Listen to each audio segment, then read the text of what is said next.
tippy toe. So when you say tippy toe, What's that from? Seinfeld. Seinfeld. Seinfeld reference. All right, what's our goal? Is our goal to keep this in a certain amount of time? Or are we just going to ramble and let you spend 4 hours cutting it back? That was fun. How about if I back it up a little bit? Ooh, yeah. Beep, beep, beep. Back it up. Back up the truck.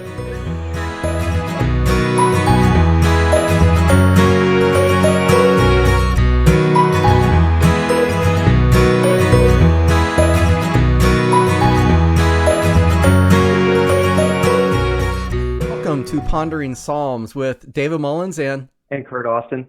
Hey, we did pretty well that time. So we've been working on that. If you go back to some of the earlier ones, it's just how we say our names. Yeah, some of the earlier ones we weren't sure what to do with this. But anyway, Pondering Psalms, we're pondering Psalm 74 today, and this is another psalm of Asaph. Yep.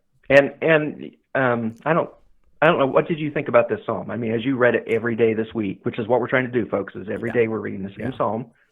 What do you think about this? Well, last week we read a psalm of Asaph, and I'm a little reluctant to say this, but he seems to complain quite a bit.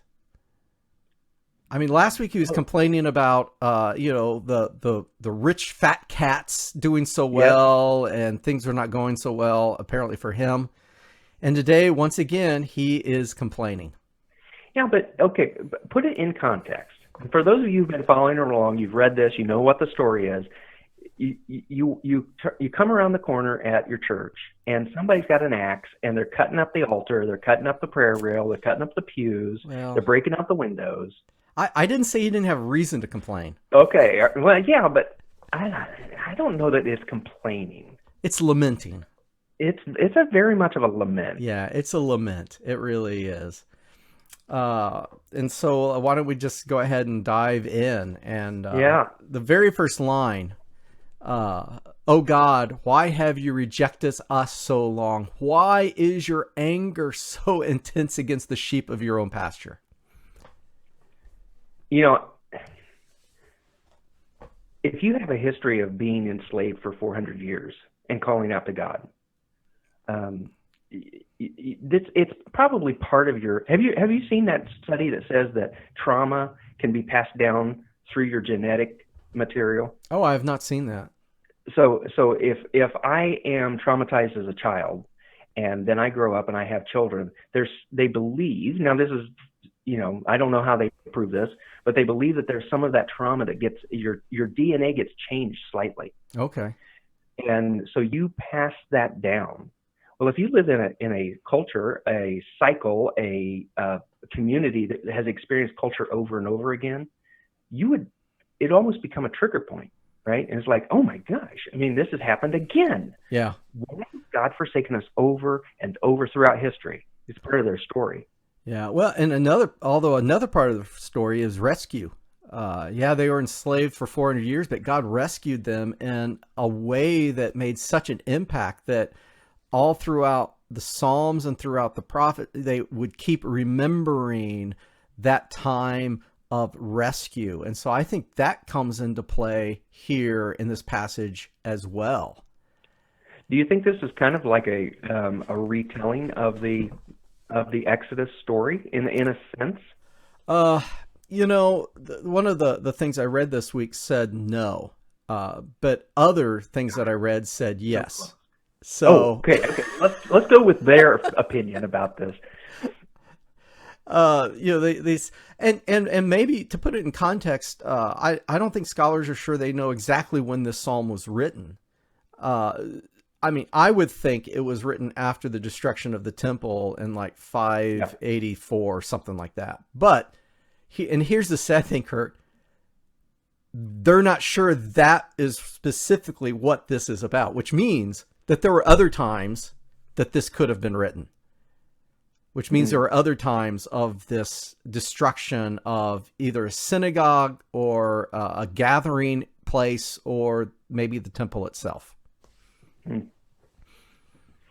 Well, I mean, he's talking specific, remember Jerusalem, your home here on earth. I mean, it leads you to believe that he's talking about something happening in Jerusalem itself, because he's not talking about a political state at that point. Right. It's actually a location, and walk through the ruins of the city. I mean, so it seems, as I'm reading it, seems to be specifically about the temple and about what he's witnessing or what's been happening. But no matter where it's occurred or when it has occurred, it's very visual. Yeah. Your eyes go into the temple and they're swinging axes, and I mean that's. And it's not just the temple. He says, walk through the awful ruins of the city. He's inviting God to walk through and say, anywhere where we worshipped you, they've destroyed it. Yeah. Yeah. So if we've during Sabbath, if we've been in our homes and we've said our prayers and we've honored you in that, we've raised our children in such a way to worship you. Last week, it's Asaph. I've been saying Asaph. I'm not sure. Okay. There's a book out there, and I would encourage you, Dave, because you buy books like they're candy, to buy this book. It's how to pronounce every name in the Bible. Do you know a good friend of mine bought me that? I bought that for you. You did. I just realized that. I was not trying to be snarky. I really forgot. So you look at that, and why was it that you bought that for me? Because you had no way of saying any word any name in the Bible. You just stumbled over them. No, and I started to learn Spanish about a year ago, and my wife goes, right. "Well, why are you learning Spanish? You can't even pronounce English right."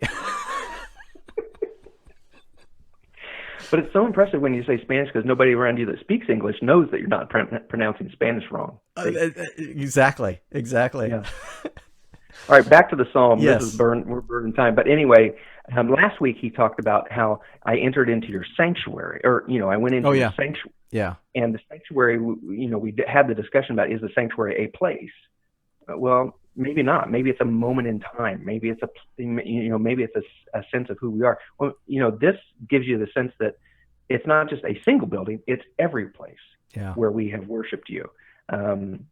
Smashed the carved panelings. They burned the sanctuary to the ground. They defiled the place that bears your name.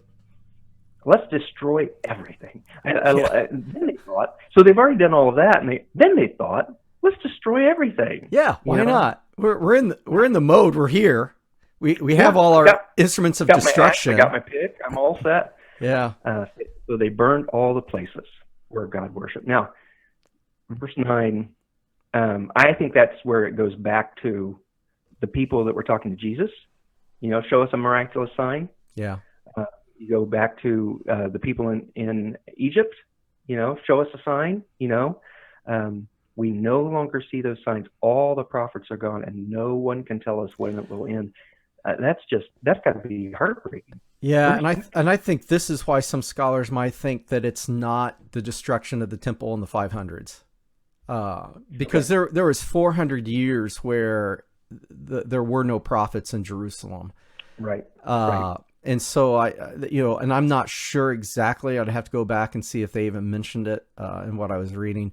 But that could be a key to say, this was in that what Protestants call the intertestament. Mm-hmm. Yeah, the intertestament time, in between the Old Testament and the New Testament. So, but nevertheless, I'm not sure that matters. All that matters is the fact that all the places where God was worshipped was destroyed, and God is silent. Yeah.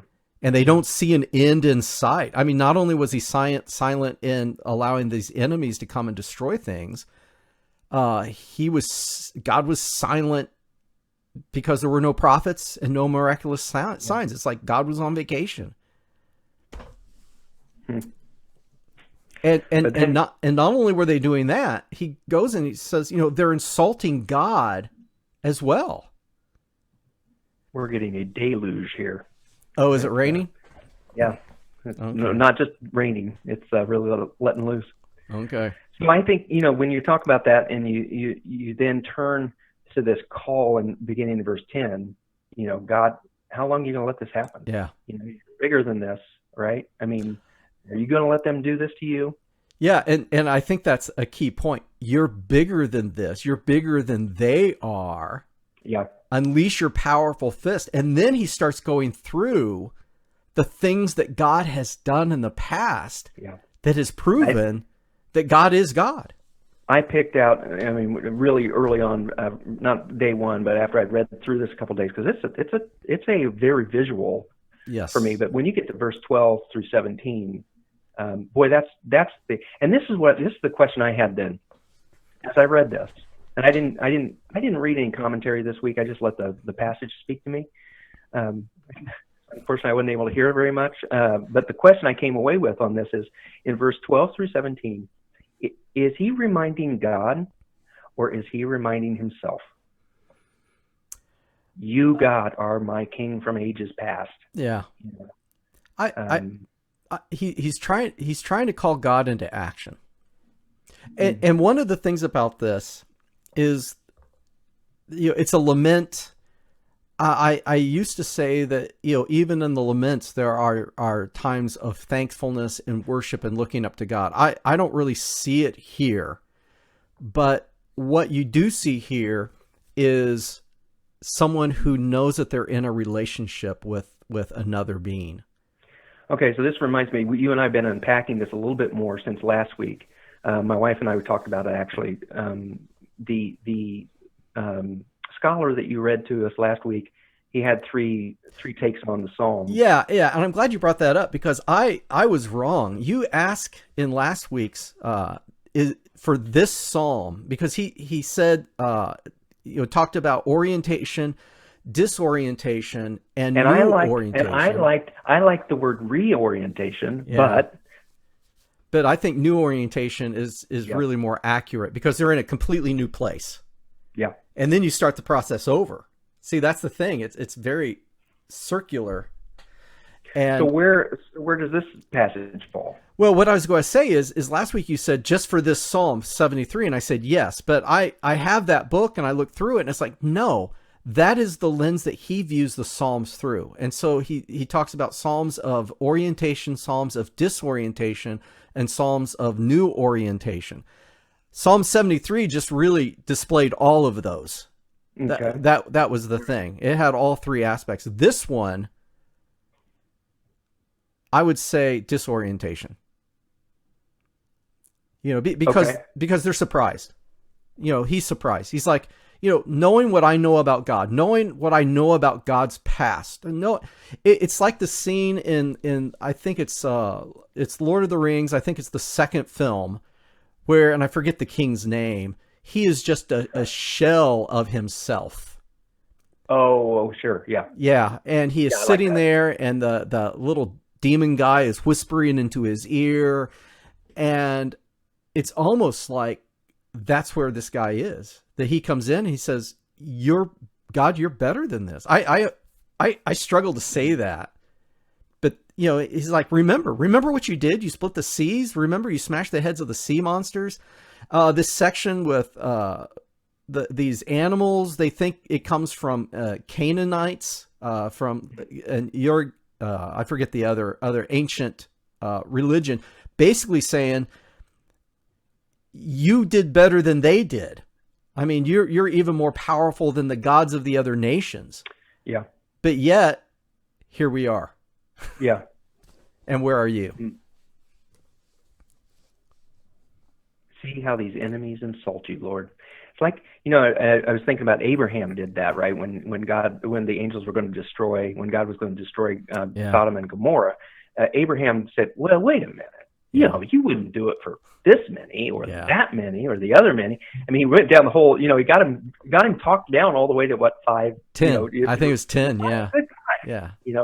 And so, I don't think that we have to, when we're thinking about where we are in our lives, we can remember the goodness of God, and we can say, God, why am I in this spot?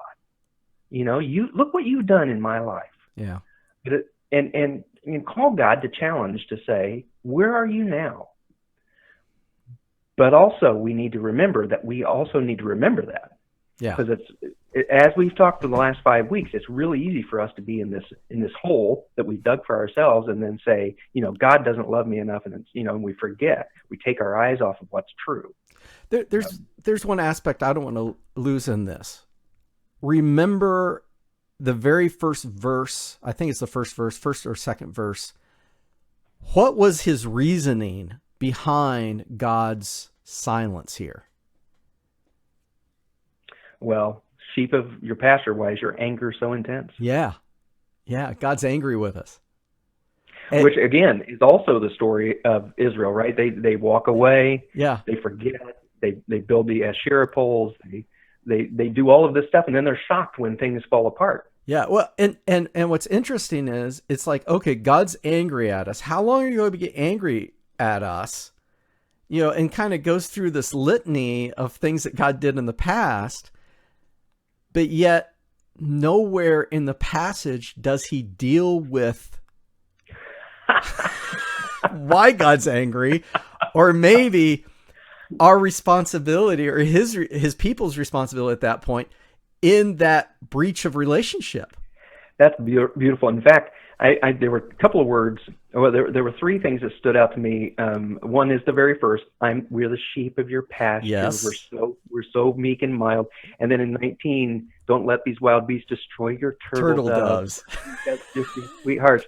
And then he's talking again about instead let the poor and needy, which is repeated so far every time we've read a psalm. The poor and needy praise your name. Yeah. We're not these mighty warriors, God. We're just gentle. We're just gentle. We don't understand why you're mad. And it's like, remember your covenant promises. Remember those promises you made to us. God.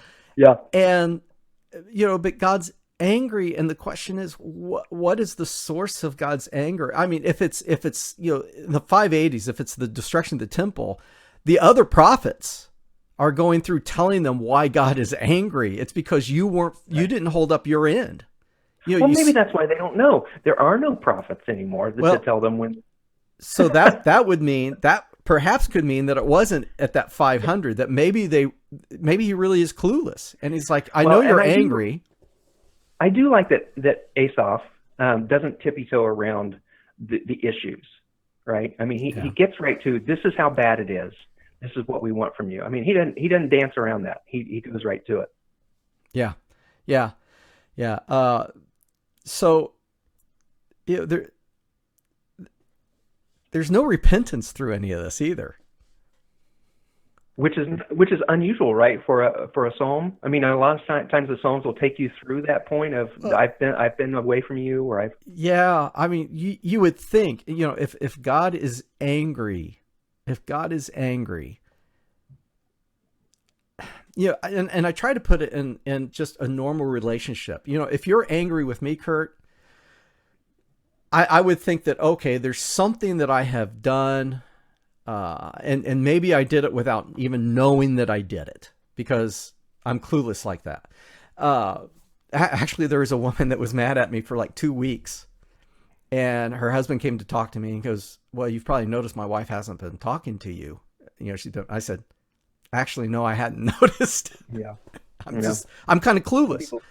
Well, and if you're passive aggressive, maybe Asaph's passive aggressive, and he's not wanting to talk about, Well, maybe so. But he's taking God to task here, and he's saying, remember your covenant promises. Remember us. The land is full of darkness and violence. Don't let the downtrodden be humiliated again. Instead, let the poor and needy praise your name. Come through for them. Let them praise your name. And then my last slide here, apparently I forgot to put the fancy stuff on it. But verse 22, arise, defend your cause. This is your deal, God. You made the covenant with us. This is your deal. Remember how these fools insult you all day long. Don't overlook what your enemies have said, or they're growing uproar. That's the end of the psalm, isn't it? I liked reading this week. I thought it was very, like I said, very visual. So it wasn't this big idea. It was a visual journey, and you felt his anger as well as his sorrow. So I like that, but I hadn't picked up the fact that he never really owned what brought them separation. But how can you do that in 23 verses? So maybe he had to edit something out. Yeah, I don't know. I don't know, Well, but I thought that was very interesting that, God is angry with them, but never does he say, your people, your people have forsaken you, but now we're coming back. well, you know what? Next week, 75. Maybe it's another Psalm of Asaph. So maybe he will get there. Maybe he needed this just part 2. Actually, some folks say that 74 and 75 are supposed to be read together. See? And So you have your Bible there, don't you? well, I've got my tablet. So do you see verse 1 of chapter 75 or of Psalm 75? Oh yeah. Yeah, well, don't spoil it for anybody. If anybody's watching this, they have to look Oh up man. themselves. Well, yeah, Like I say, he's not been tippy-toeing around any of this stuff, so let's just leave it for the next one. All right. All right. Well, okay. Okay. Well, this is really good, and I think this is the first time we've tried to stay in time. All right. And we actually tried last week. Well, last week I spent like 4 hours cutting out, what was it? 7-8 minutes? Yeah. To get it down to 20. Our heads quite jump around the screen quite a bit because we get on tangents. Oh, there was a couple of times it was technical issues. Sure. But those of you who have used Zoom know what I'm talking about. All right. Well, we want to thank you for those of you, the 7 or 8 who are watching this. We really appreciate it. If it's helping you understand the Psalms a little bit more, or raising more questions than it giving you answers, feel free to send us a note. Write a little note underneath it in Facebook, or if you can go to YouTube and subscribe there, then you'll get a notice when it updates as well. Leave messages, leave notes, leave questions. And Dave loves to answer the questions. He scours all of his Facebook and YouTube pages for questions that he can answer. Yeah. I would say that I guess my hope with this project isn't so much that people would understand the Psalms better. My hope and prayer, they aren't going to if they're listening to us. Well, that's the point. My hope is that it would help them engage the Psalm and engage God through the Psalm. And I think that's what we're doing. It's not so much of an academic, although academics are always part of it, but it's really about engaging with God through His Word. So. And clearly, Dave and I don't understand all of this stuff. I mean, we're walking through this, and why would it be that way? I have an idea, but I don't have a knowledge of it, and so that's part of that conversation. It's the reason why we're pondering them. What does that mean? Yeah. So next week we'll go into 75. There's only 10 verses in 75. We might actually be able to stay in time. 2 minutes a verse. That's right. You pop them up, you just go right through them. But we hope that you're reading along. Start with 75 today, and then by the end of the week you'll be up with us, and it'll make sense. At some point we may do a live show. We've talked about that. Do a live show. Well, I talked about that. A live show where you guys can write in notes and feedback. But that's a long way away. We divide Psalm 119 by 3 or 4 weeks. Maybe if we get 100 subscribers to the YouTube channel. Okay, I like that. And I'll just share the when you subscribe on YouTube and you're watching it through YouTube, even if you find it off of Facebook, when you get 100 subscribers, YouTube lets you change the name of the channel, because if you look up at the address bar, the URL, it's just a bunch of random letters and numbers. It'd really be nice for that to say Pondering Psalms, but you have to have 100 subscribers before they'll let you do that. And I've subscribed 7 times with different computers and email addresses I have. So no, I have not. I did not do that. But that's an idea. Yep. All right, folks, we're going to call it a day. I really appreciate the time that we've had, Dave, to talk about this again. And I appreciate you, Curt. Next week. I appreciate you. You're a good man. All right, until next week, we will keep reading, and we will talk to you then. Yes. All right. Keep pondering Psalms. That's right.